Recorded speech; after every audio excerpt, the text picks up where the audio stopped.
Komunitas muralis di Palembang keluhkan minimnya ruang untuk berkreasi di area publik. Untuk itu, diharapkan pemerintah kota dapat menyediakan area khusus bagi para muralis.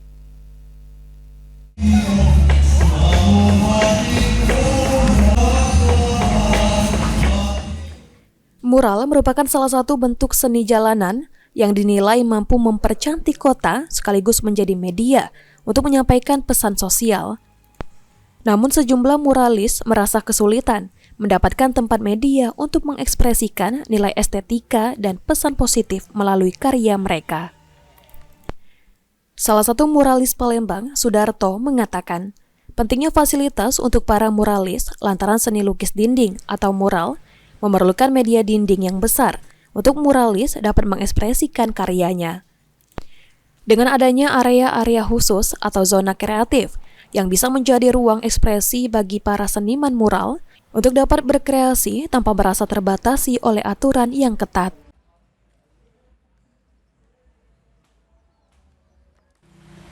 Mural ini memang perlu fasilitas publik yang orang bisa melihat, itu sih pertama. Dan di Palembang ini banyak sekali, cuma memang belum ada dinas atau instansi terkait yang memberikan event untuk itu semua. Sebenarnya banyak kok, tidak di sini aja, sebenarnya banyak. Cuman itu perlu dari gebrakan pemerintah untuk bisa membuat event yang serupa yang seperti ini. Ini sangat istilahnya tuh membantu kita, menyenangkan kita. Kemudian sisi lain juga pemerintah sih, tidak ada namanya mural itu mempengaruhi karena semuanya ada aturan yang harus dijalankan seperti itu.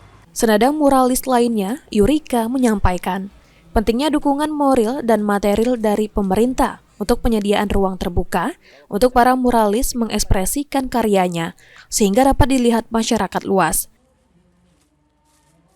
Sebenarnya kalau pemerintah itu kami harapnya itu adanya pelatihan, adanya dukungan secara ya mungkin moral dan material untuk penyediaan ruang-ruang terbuka untuk para seniman ini bisa mengekspresikan hasil karya-karyanya.